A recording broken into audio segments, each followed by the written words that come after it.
Okay, this is the discussion segment of the program, and the first one actually. And last week we were supposed to discuss this topic. We couldn't because of some factors, but we are looking at it this morning because it's a very, very germane one, and it's one of the solutions that those that are in the industry are trying to, draw into the ears of federal government to really implement, and that's how we can actually tackle insecurity with the use of information and communication technology. We have in the studio this morning the president of Nigerian Computer Society, Professor Adesina Oshodia, joining us this morning. Prof, good morning. Good morning. Thank you for having me. Thanks. Good morning to our viewers at home. Thank you so much for joining us. The average Nigerian, believes that computer or ICT is just about internet, about Facebook, WhatsApp, and all that. It's just for social meetings and the rest. But some countries of the world have actually gone a step further, using ICT to, tackle, criminalities and all that. Now, we understand that your society is also interested in making the entire world know that this is something that we can actually, implement in Nigeria. Now, tell us the rudiments of this. Okay, thank you so much. Once again, thank you for having me. My name again is Professor Adesina Oshodia, the current president of Nigerian Computer Society. Well, let me start by saying that security is a foremost business of government, of any government all over the world. And of course, it's something that any government should be very serious with. Fighting crime all over the world is now becoming a big business for government. Developed countries all over the world are also using advanced technologies to fight crime, So it's actually a big thing, and whether we are seeing it to be a big thing in Nigeria or not, that is another issue. We are faced with numerous security challenges in our nation. And of course, fighting crime has gone beyond being reactive, It has gone to a level where we have to be proactive. And you can only be proactive if you also start to adopt a high level of advanced technologies. And of course, these are also what is provided by IT solutions, emerging solutions, and so on and so forth. Well, coming back to what you said, IT is about providing solutions. It's about providing enabling infrastructure for us to be able to conduct our operations and activities smoothly, without by correcting or solving some of the challenges associated with manual processes, even existing IT systems. Every day, solution providers continue to improve on them so that you'll be able to have a kind of system that will continue to work and continue to support our daily activities without any problem. So IT is about providing solutions. It's not only about the people that use social media, that use Word and some other little applications, cannot be said to be IT professionals. Yes. IT professionals are people that can create solutions, that can solve problems using IT. And of course, that is what our society has been focusing on for quite some time. Nigerian Computer Society has been at the center console of IT development in Nigeria for over 40 years now. And of course, the issue of our national security has been a concern for this society for quite some time. 2 weeks ago, we had a conference. The conference was also centered on how we can assist government to create solutions, to suggest to government the kind of solutions, IT solutions, that can be used to tackle insecurity in this country. Well, we know CCTV is not strange to Nigerians. I also read somewhere this morning, the customs are also trying to use drones, but are those, should we say those ones are, they're commonplace technologies that other countries of the world have actually left in the past, and they are embracing new ones? Well, the use of CCTV is also important to provide a level of consciousness and a level of barrier to these criminal activities. And of course, criminals also know that by the time you are also able to capture the records of their activities at a point in time, it also has implications. So it's very important. But the use of CCTV has also gone to a level where there is also real-time processing of data that is processed, that is captured by CCTV. So it's not only when you capture records of activities and you now wait for a certain time before you now know what happened, or if anything has not even happened in that place, you will not even bother to go and check the record of your footage. So it has gone beyond that. We are now talking about online processing, real-time and online processing of recordings. And of course, if you have that, remotely, you can send messages to some control centers or some individuals or even security site officers and so on and so forth. So that is what so CCTV is still providing a level of barrier.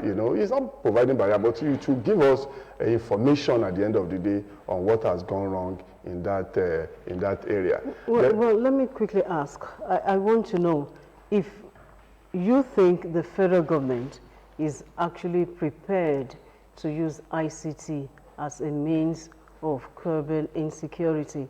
I asked this question because, some time ago it was said that we should have BVN. That should have tracked those funding them. We should have NIN for identity. And another one is, which is the other one we've been compelled to do.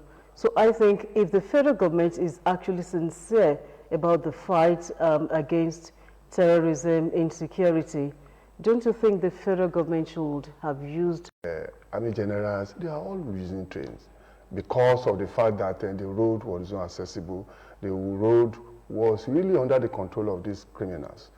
And of course, the question is that if security agencies are also running away from that road, ordinary citizens, what do you want them to do? So the sincerity you are talking about, I'm going to put it at different levels. If you are talking about security on the part of the military, because I'm close to some of them.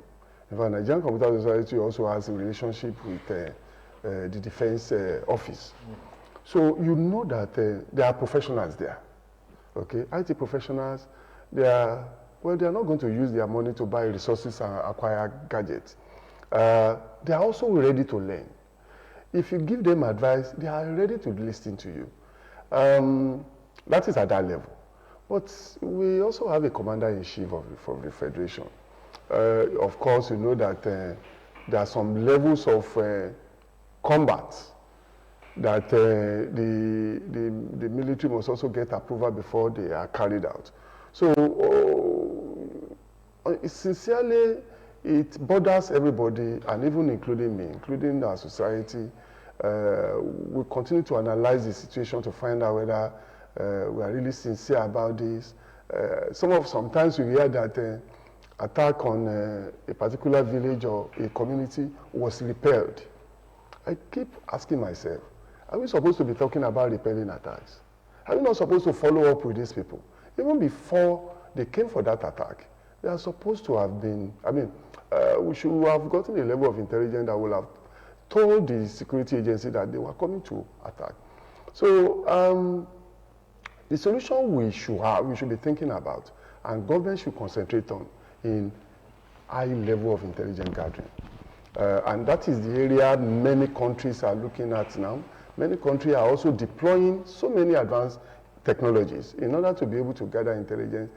People are moving away from spending large amount of money in physical combat. Countries are looking at, you know, somebody is a criminal, you don't want to fight your way to arrest that person.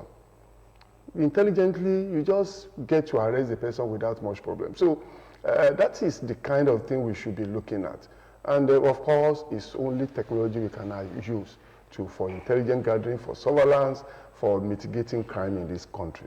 Now, when you talk about technology, let's hear from you the ways, the kind of technology that can be used now. Maybe you should just break it down.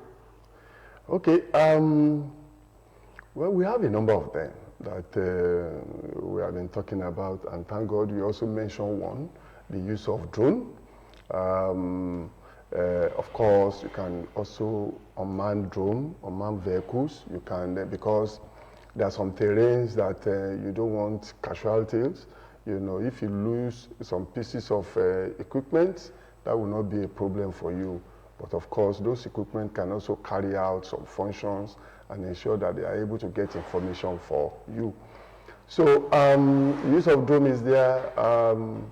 You know, at some various quarters, many people are proposing the use of drone. The technology is still not mature in this country. People are coming up with, one of our members also said he just created a drone that can detect emissions, you know, in villages. So people are coming up with it. And then we need to develop our capacity in that area. Then we also talk about the use of robotic cameras. Robotic camera can be dropped even up to 120 feet above the soil level, the ground level, and it will not, nothing will happen to it. And we have some of them that can also move on their own. You can control them and move on their own. If you suspect a location, if you are really serious, you can drop robotic cameras there, monitor what is going on there, you know, get information remotely, you know. At a point in time, the camera might be seen, you know, and it might be destroyed, but you might have gotten the necessary information you need about that zone. We are also talking about the use of thermal imaging, you know, remotely, maybe on air, you want to know what is going on in a particular area by sensing light, you know. And of course, some of this technology is not, they are not adequate on their own, because if you see light in a particular location, if you are suspecting that location already and you are seeing light there, then it gives you further information that you should check what is going on in that area. So apart from that, we also talk about voice recognition system. Some of these criminals, they talk from time to time. And that is why some governors have told us in this country that they know where they are, you know. And if you know where they are, the problem is that how do you get access to them? There was a time I traveled to Kaduna, and a friend of mine, a naval officer, was taking me to the airport, and we were discussing. And he told me that if you drive up to 1 hour, we will be able to get to some of the villages these people were situated. I said, don't bother to drive me any hour. Let me just, let me just go to my airport and proceed with my journey. Yeah. So the issue is that there are so many technology. Now going to the aircraft, how many helicopters do we have in this country for security?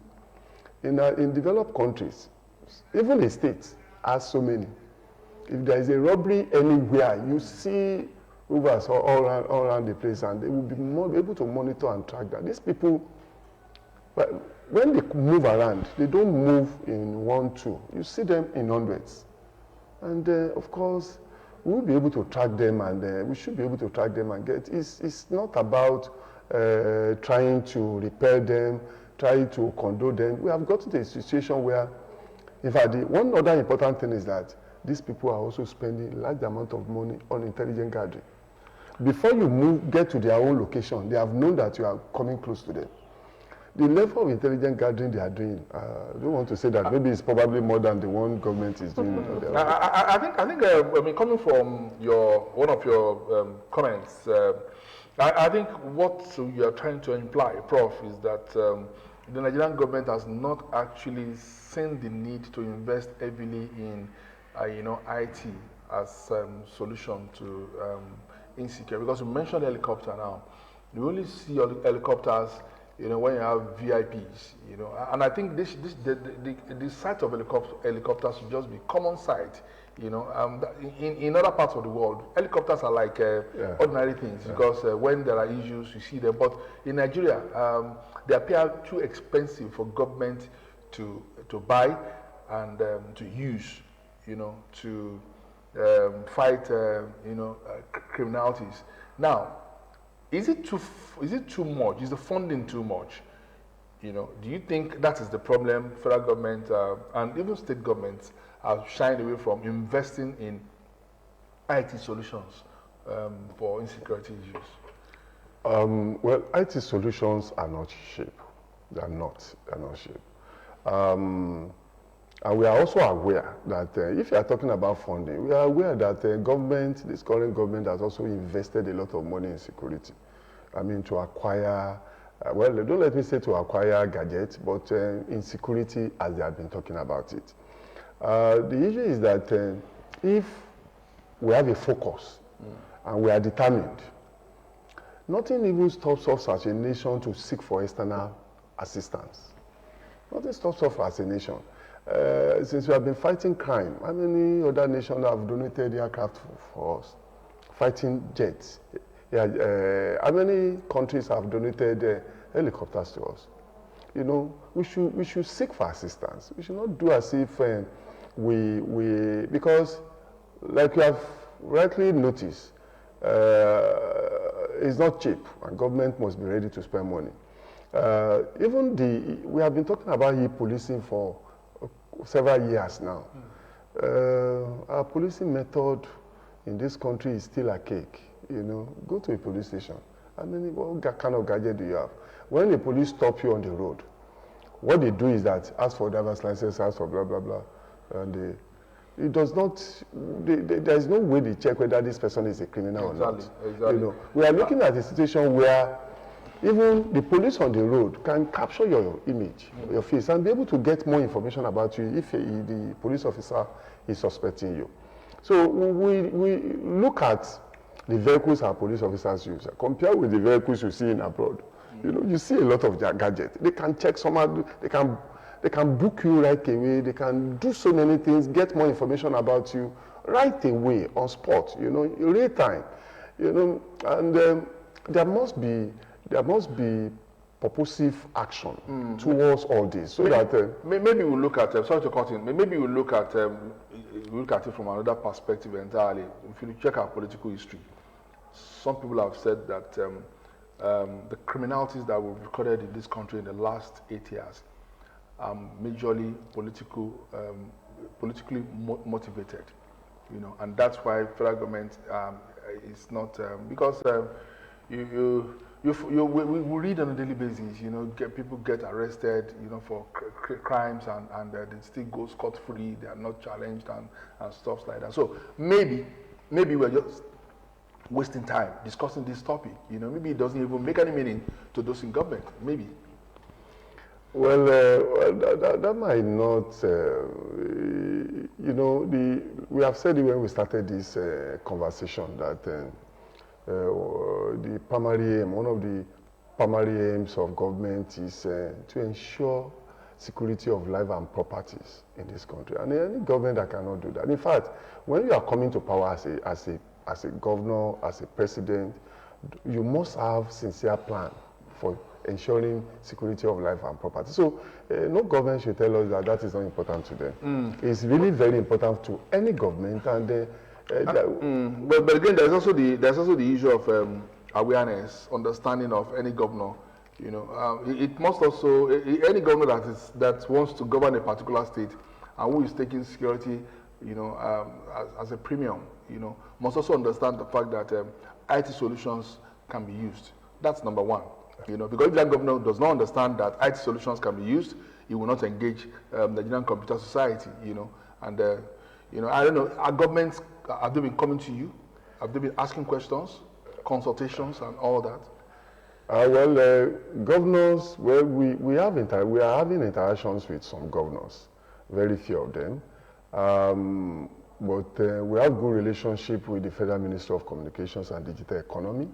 The minister was also in Abeokuta to attend our conference, so we have been relating very well.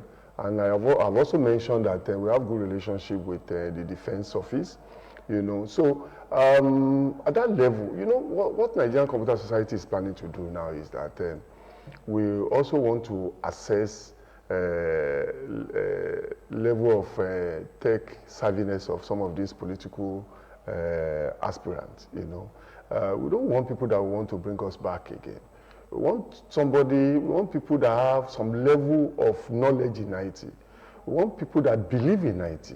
So when we are speaking IT to them, they will understand what we are talking about. Are you going to also get involved in that, you know, in campaigning for general elections? No, our society is not political. You want a president that is a technology savvy, a governor that is technology savvy. Yes. You know, but that has to be ensured before he gets to office. Our aim is to make information known to the public, you know, to make information known to the public, and the citizen will take decision based on that. Yeah. What can you do about the our border areas? We have very porous border areas, and several times you hear things like the criminals are actually from neighboring countries. From Chad. Chad, Niger, you know, and unfortunately, we don't have this database in this country. They come in, perpetrate their crime, and they leave immediately. So in what way can ICT help in that area? No, it's simple. I've even mentioned the technology that can be used in that area. The issue of migration is a big problem to us, you know, and of course, it appears we are not seeing it as a big problem. And that is why I said people are moving into this country. We don't really know ourselves about the essence of the national identity number.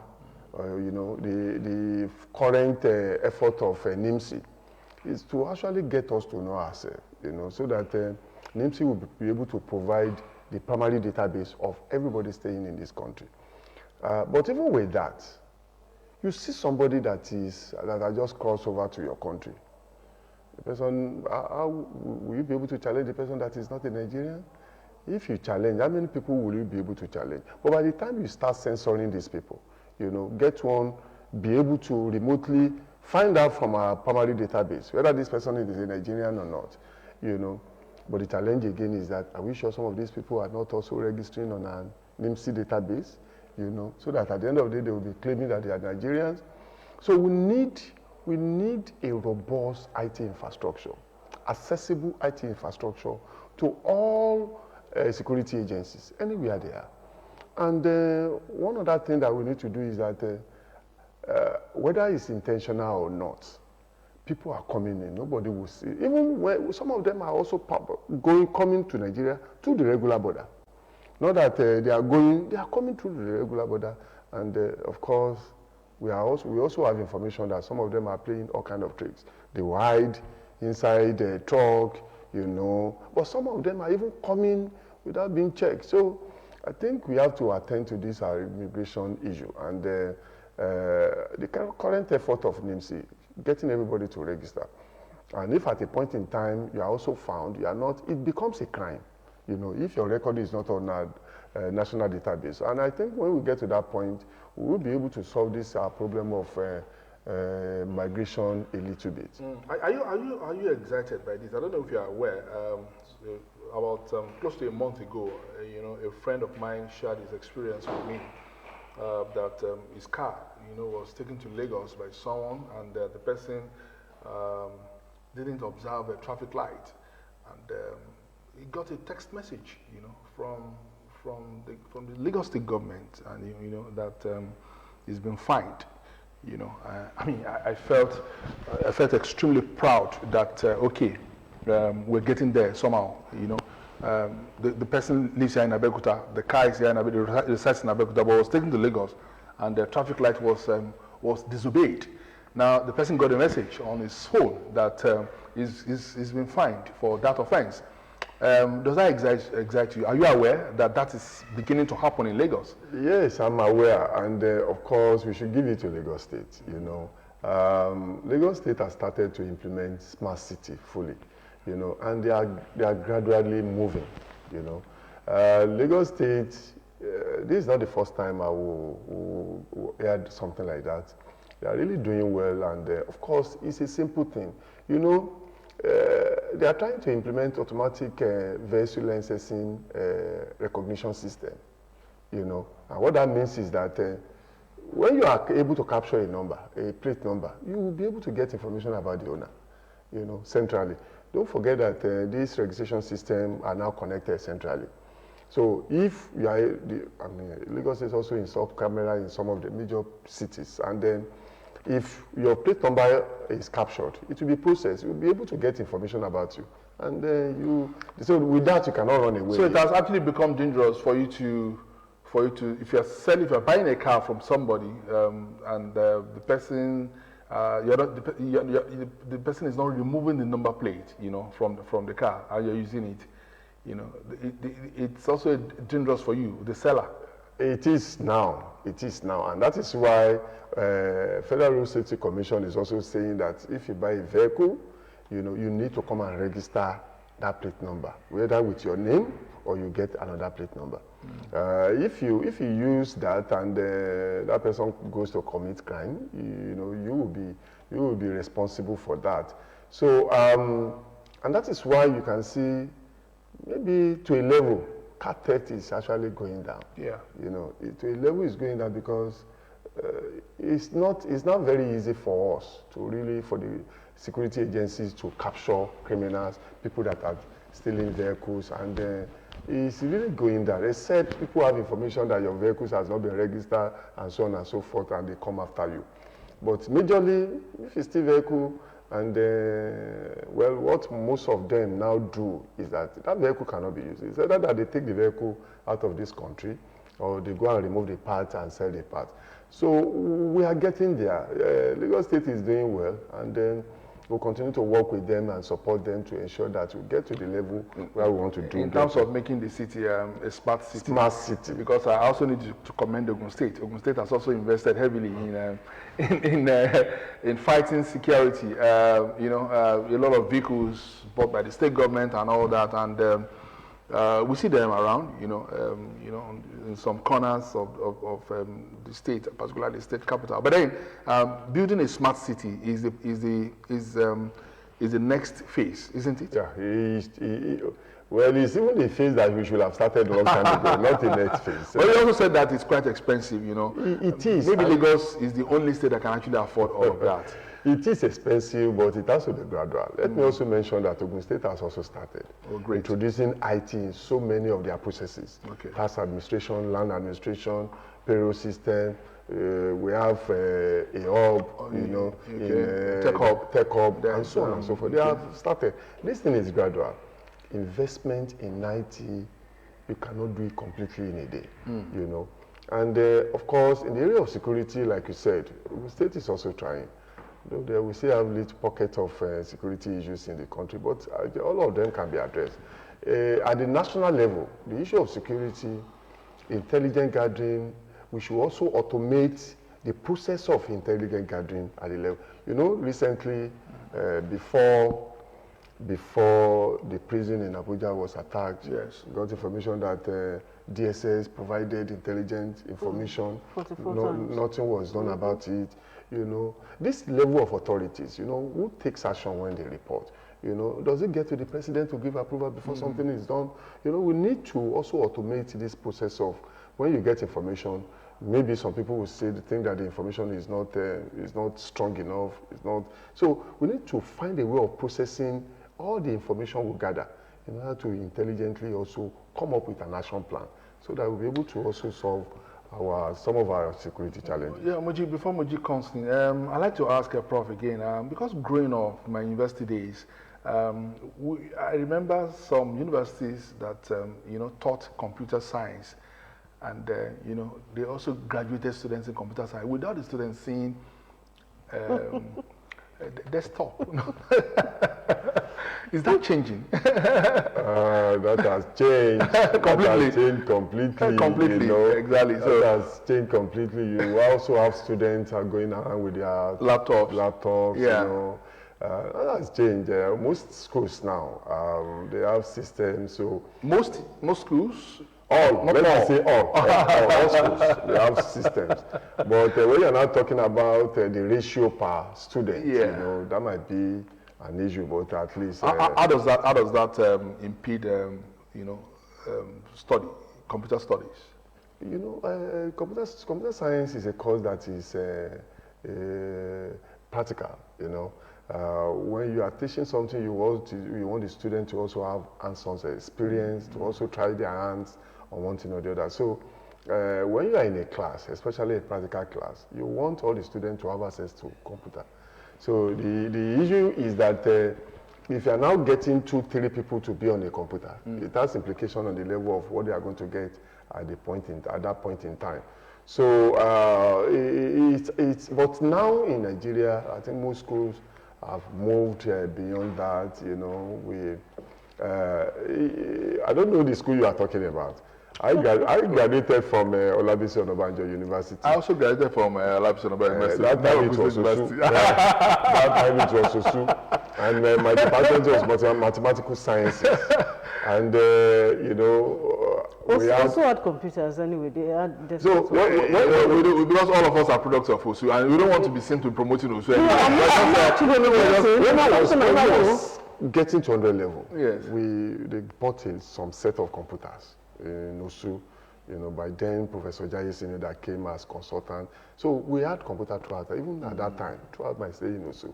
So, well, and that, maybe before that time, yeah, you know, maybe. people that, even in some other institutions, I know somebody, an elderly person that would tell me that he was only able to see mainframe UI, you know, no access to, but I think we have moved beyond that point. Though, the cost of computers now are still very expensive. Yes. In fact, they are, because of the dollar rate, very expensive, but people are still trying to get it because you cannot study computer science without having good knowledge of the systems, you know.